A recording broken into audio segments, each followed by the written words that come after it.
Kaya we praise God for unanswered prayers. Nagpapasalamat tayo kay Lord, madalas hindi ginagawa ng Diyos. You prayed for healing, the person died.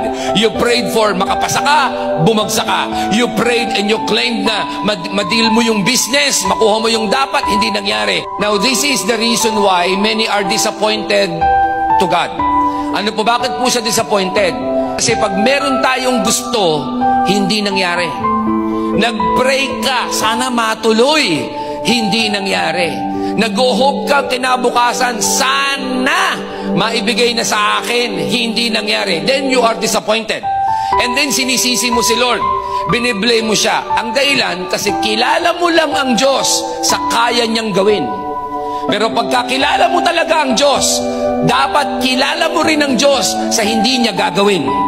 At eto pa, mahal ko ang Diyos at mahal mo